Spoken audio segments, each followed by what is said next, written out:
ഷിരൂർ ദൗത്യം അവസാന ഘട്ടത്തിലേക്ക്. പ്രതികൂല കാലാവസ്ഥ ആയതിനാൽ തെരച്ചിൽ ഏത് സമയത്തും നിർത്തിവച്ചേക്കും.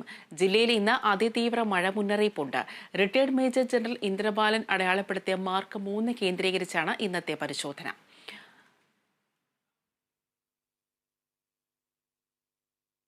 വിശദാംശങ്ങളുമായി ജോസഫ് ചേരുകയാണ്. ജോസഫ്, ഇന്ന് മഴ മുന്നറിയിപ്പുണ്ട്, മാത്രമല്ല കാലാവസ്ഥ പ്രതികൂലമാണ് എന്നുള്ള റിപ്പോർട്ടുകളുമുണ്ട്.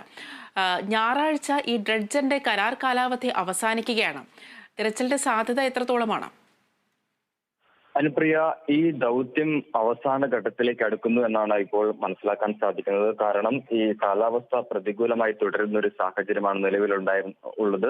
ഇന്നലെയും കനത്ത മഴ പെയ്തിരുന്നു. അതായത് ഇന്നലെ വൈകിട്ട് 6 മണി മുതൽ രാവിലെ 7 മണി വരെയുള്ള സമയങ്ങളിൽ കനത്ത മഴയായിരുന്നു പെയ്തിരുന്നത്. ഇപ്പോൾ മാനം തെളിഞ്ഞു നിൽക്കുന്ന ഒരു സാഹചര്യമാണ്. ഇന്ന് എന്തായാലും ദൗത്യമുണ്ട്. രാവിലെ 8 മണിയോടുകൂടി അല്ലെങ്കിൽ 9 മണിയോടുകൂടി തന്നെ ഈ ദൗത്യം ആരംഭിക്കുമെന്നാണ് ഇപ്പോൾ ലഭിക്കുന്ന വിവരം. എന്തായാലും ഈ C4 കേന്ദ്രീകരിച്ച് പരിശോധന നടത്താനാണ് ഇന്ന് തീരുമാനിച്ചിട്ടുള്ളത്. ഇന്ദ്രബാലൻ അടയാളപ്പെടുത്തിയ 4 സ്പോട്ടുകളിൽ ഈ C3യിൽ ഇന്നലെ പരിശോധന നടത്തിയിരുന്നു. പക്ഷേ ഇവിടെ നിന്ന് അർജുന്റെ ലോറിയുടെ ഭാഗങ്ങളൊന്നും തന്നെ കണ്ടെത്താനായില്ല.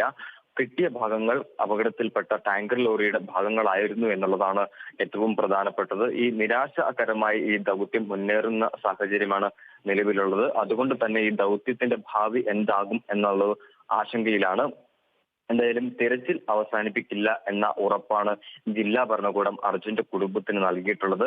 കരാർ കാലാവധി അവസാനിക്കാറാകുന്ന ഒരു സാഹചര്യത്തിലേക്ക് എത്തിക്കൊണ്ടിരിക്കുകയാണ്. പക്ഷേ ഈ തിരച്ചിൽ 12 ദിവസം, അതായത് ഇനി 8 ദിവസം കൂടി നീളുമെന്നുള്ള ഒരു സൂചന ജില്ലാ ഭരണകൂടം നൽകിയിരുന്നു.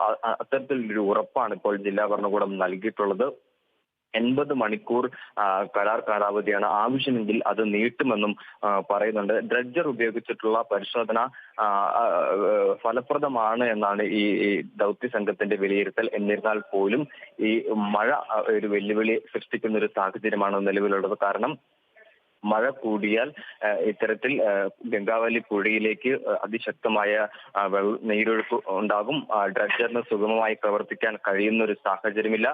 അതുപോലെ തന്നെ ഈ വേലിയേറ്റ സമയങ്ങളിൽ, അതായത് രാവിലെ 7 മണി, അതായത് 4 മണി വരെ വേലിയേറ്റ സമയമാണ്. ആ സമയങ്ങളിൽ 1 മീറ്ററിന് മുകളിലായിരിക്കും ഈ ജലനിരപ്പ് വർദ്ധിക്കുക. അതുകൊണ്ട് തന്നെ ഡ്രഡ്ജറിന് പരിമിതികളുണ്ട്. ഈ ഭാഗത്ത് മണ്ണ് നീക്കം, ആഴങ്ങളിലെ മണ്ണ് നീക്കം ചെയ്യാൻ ഇത് ഏറെ പ്രതിസന്ധി സൃഷ്ടിക്കുന്ന ഒരു സാഹചര്യമാണ് നിലവിലുള്ളത്.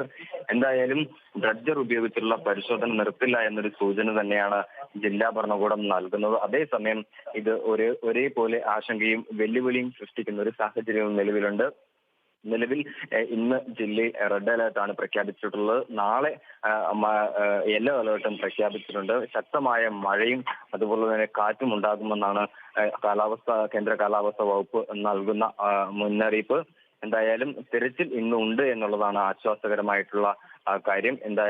മാത്രവുമല്ല, ഈ വരും ദിവസങ്ങളിൽ ഇന്ദ്രബാൽ അടയാളപ്പെടുത്തിയ ഭാഗങ്ങൾ കേന്ദ്രീകരിച്ച് കൂടുതൽ പരിശോധന നടത്താനും തീരുമാനമുണ്ട്. നാവികസേനയും അതുപോലെ തന്നെ ലക്ഷ്മൺ നായികന്റെ കടയുണ്ടായിരുന്ന ഭാഗവും കേന്ദ്രീകരിച്ചും കഴിഞ്ഞ ദിവസങ്ങളിൽ വ്യാപക തെരച്ചിലായിരുന്നു നടത്തിയിരുന്നത്. പക്ഷേ ഫലമൊന്നും ഉണ്ടായില്ല. വാഹനത്തിൽ ഉപയോഗിച്ചിരുന്ന കയറിന്റെ ഭാഗങ്ങൾ മാത്രമാണ് കണ്ടെത്തിയത്. കുറെ തടിക്കഷ്ണങ്ങളും കണ്ടെത്തിയതൊഴിച്ചാൽ അർജുന്റെ ലോറിയുടെ വസ്തുക്കൾ ഒന്നും തന്നെ കണ്ടെത്താനായിട്ടില്ല എന്നുള്ളതാണ് ഏറെ നിരാശ നിറയ്ക്കുന്നത്. മറ്റ് ഒരു വിലയിരുത്തൽ ഇപ്രകാരമാണ്. അതായത് ഇത്രയും ഭാഗത്ത് തെരച്ചിൽ നടത്തിയിട്ടും അർജുന്റെ ലോറി കണ്ടെത്താത്തത് ഇത്തരത്തിൽ ലോറി മണ്ണിനടിയിൽ സുരക്ഷിതമായി ഉണ്ട് എന്നുള്ളൊരു ഒരു നിഗമനത്തിലേക്കാണ് ഈ ദൗത്യ സംഘം എത്തിയിട്ടുള്ളത്. കാരണം ലോറി ആദ്യം ഈ പുഴയിലേക്ക് പതിക്കുന്നു, അതിന് മേളിലേക്ക് വലിയ രീതിയിൽ മണ്ണടിയപ്പെടുന്നു. അങ്ങനെ ലോറി തകരാത്ത സാഹചര്യം ഉണ്ട് എന്നാണ് ഈ ദൗത്യ സംഘത്തിന്റെ ഒരു നിഗമനം. അവരുടെ ഒരു വിലയിരുത്തൽ മാത്രമാണ്. ഈ വസ്തുതകൾ എത്രത്തോളം ശരിയാണ് എന്ന് ഉറപ്പിക്കാൻ പോലും കഴിയില്ല. പക്ഷേ ഈ സാഹചര്യങ്ങളുടെ അടിസ്ഥാനത്തിൽ എത്തിയൊരു നിഗമനം മാത്രമാണിത്. അതുകൊണ്ട് തന്നെ ഈ മൺതിട്ടകൾ രൂപപ്പെട്ട ഈ ഭാഗത്ത് തെരച്ചിൽ നടത്തുന്നത് വഴി വിജയത്തിലെത്താൻ അർജുനെയും മറ്റു കാണാതായവരെയും കണ്ടെത്താൻ സാധിക്കുമെന്ന് തന്നെയാണ് ഇപ്പോൾ പ്രതീക്ഷിക്കുന്നത്. അനുപ്രിയ. ഷിരൂരിൽ അർജുനയുടെ തെരച്ചിൽ രാവിലെ 8 മണിയോടെ ആരംഭിക്കും. അതേസമയം കാലാവസ്ഥ പ്രതികൂലമാണ്. ഏത് സമയവും ശക്തമായ മഴയ്ക്ക് സാധ്യതയുണ്ട്. ഞായറാഴ്ചയാണ് ഡഡ്ജന്റെ കരാർ കാലാവധി അവസാനിക്കുന്നത്.